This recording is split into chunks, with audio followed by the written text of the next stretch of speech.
Good evening guys. Today we are with Kuya Ezekiel from Batanes. Are very informative and knowledgeable tour guide during our 3-day tour here in Batanes. Kuya Kel, good evening. Hello, good evening, sir. And ayun, thank you again for your time and for guiding us during the tour. And also sa mga information, ideas. Ayun, yung short history ng Batanes. Lalo doon sa mga nasi-share mo doon sa mga magagandang places. Pag schedule mo ng itinerary namin.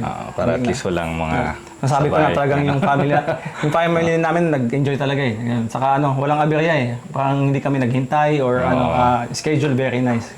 For our viewers, kindly introduce yourself and yung company or group na connected ka. Okay, so hello guys, I'm Ezekiel Alcantara, your Ivatan tour guide. So Ivatan is ito yung mga tawag sa mga locals dito nakatira sa Batanes. So ayun, I'm one of the accredited tour guides here in Batanes.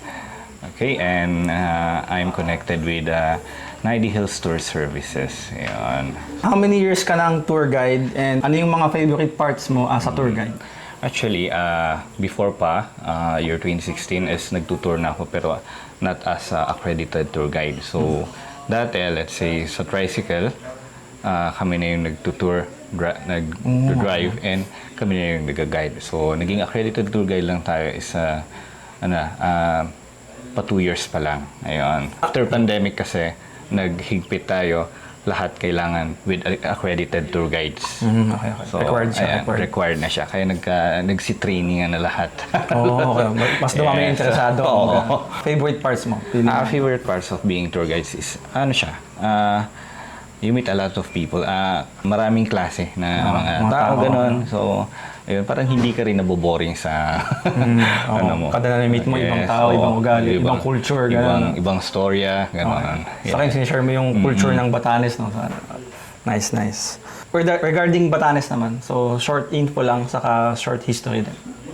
So, regarding Batanes, here in Batanes, we have 11 islands with the 3 inhabited islands lang. So, ayun, we have Itbayat, Sabtang, then Batan Island. So, and here in Batanes, we have, as of 2026 June, we have total population of 19,400. Ayun. Konti lang talaga. Konti lang. Gradually lang yung ng Pinoy na nandito. Yes, and isa sa mga dito is we have laws na more on locals lang for businesses. So, we have IPRLO or Indigenous Peoples' Rights Act of 1997 na kung hindi ka Ivatan, ayun, hindi ka maka-honor. And actually, Batanes is the only province in the Philippines na protected in its entirety. So, ayun, ang ganda na na-preserve talaga yung Batanes. Okay. Good to know. Strict sila regarding entry, and staying here. Staying here, okay naman, yung pag-unang lang talaga. Pag-staying here and pagtatrabaho, okay, we're open naman. Yung own lang ng property. Okay. Sa business ganun din? Yes, as well as sa business. Ayun, Batanes geography. So yung islands nga niya, nabanggit mo na ata kanina. Yes. Saka yung population. So northernmost natin is yung Mabulis Island, which is uninhabited island siya. Pero ngayon may mga na doon, military base. So may mga nakadestinong military doon. Mga Pinoy Pinoy din, yes. Okay. From a tourist perspective, ano yung mga expectations na pagdating dito sa So expectations sa Batanes you're here to connect with nature. So hindi kami masyadong legit yun legit. Yes. Ma-experience mo talaga yung nature. Maghihil ka dito. Oo, tama. Based on experience, legit yun, legit. So ayun nga, more on nature ang Batanes. So huwag mo expect dito yung nightlife, ganon. So, hindi namin masyado pinopromote yun. More on nature lang din talaga. And, or rich culture. So, ayun, bukod sa mga sceneries, maganda rin matutunan mo yung mga cultures dito sa Batanes para mas ma-appreciate mo yung lugar. Ganon.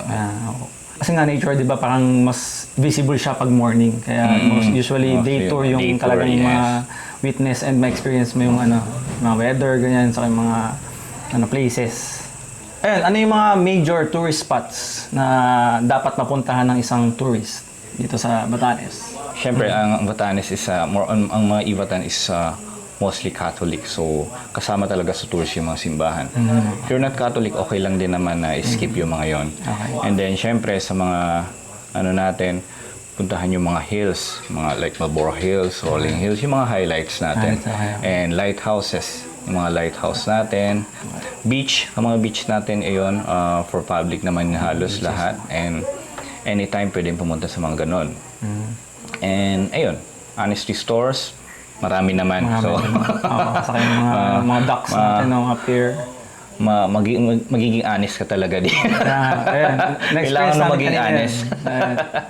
So yun nga, yung experience, halos lahat talaga ma-undergo mo eh. Yung culture, yung Yes. tao, saka yung lalo na lang yung place kasi yun nga yung pinunta mo dito. Saka, yun yung major na makukuha mo eh, through photos and videos. Yung mga places talaga yung, meron kang memory and meron kang mga evidence na nakarating ka dito. What separates Batanes from other provinces? Siguro, since protected si Batanes is parang sobrang virgin niya. Yes. Hindi nagagalaw yung mga natural resources niya, ganun, like sa mga beaches natin, walang mga quarrying, lahat, walang quarrying. So, ayun, maganda siya, naiiwan siyang and then the people, of course, yan yung pagiging honest ng isang Ivatans and ayun, pagiging magalang natin sa mga kasamahan natin dito. And pati sa mga sa mga bisita. Ginagalang rin natin. Sabi ko nga yung Pag may magkasalubong ka, magbabaw ng head, gano'n. So, Yes.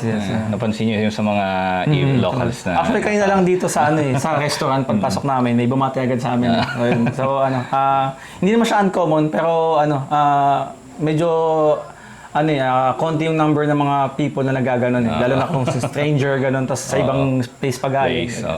If meron din ba common misconceptions about Batanes? Misconception about Batanes is siguro let's say sa parang sa mga tourist namin, mostly yung mga sinasabi nila, ay, sementado na pala, may mga stores na pala. Oo, sabi ko. More on innovation ba? Modern na rin siya, pero ganun pa rin, still na-preserve pa rin natin yung mga cultures natin, mga galing Ivatans, yung pagiging virgin ng Batanes, na-preserve natin yon. And then, ayan, may wifi. Minsan alam nila walang wifi, ganun. And sa boat ride naman, madalas, nila is, let's say, ayaw nila mag-subtang, ayaw nila mag-Itbay at Island, kasi nga, nakikita nila sa Sokmed yung mga maalon na. Dangerous ba, gano'n, risky, ganyan. Yes. So, hindi laging gano'n. May times lang na gano'n. May time na gano'n. Mas madalas naman yung kalmadong dagat natin. So, open silang tayo kaya may time na mga gano'n. So, ayun, huwag kayong matakot sa mga boat ride dito. Tama. Based on experience din. Ayun, saka ayun, shoutout sa mga vloggers dyan. Kapag papakita nyo yung mga risky rides, siyempre, ipakita nyo yung mga malumanay, yung mga common, tapos good experiences ng mga passengers sa boat. Ayun, thank you ulit, Kuya Ezekiel. And please invite our viewers to come and visit Batanes and where they can book your team. Okay, so iniimbitahan ko kayo na bisitahin nyo ang Batanes. Sa Batanes kailangan siya ma-experience. Yes, tama. Hindi lang sa picture.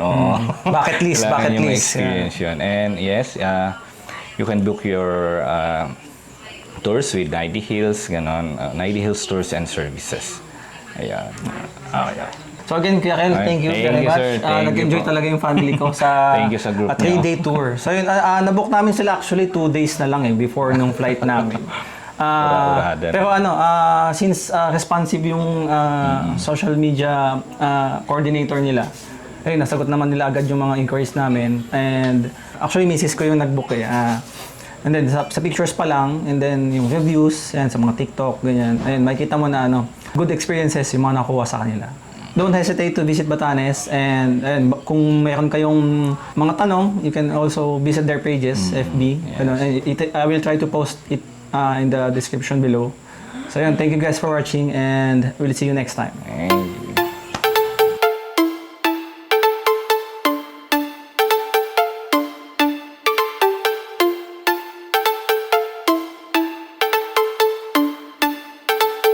So Kaya ang dami nung mapuntahan, ano? Yeah. Sa konting oras na yun.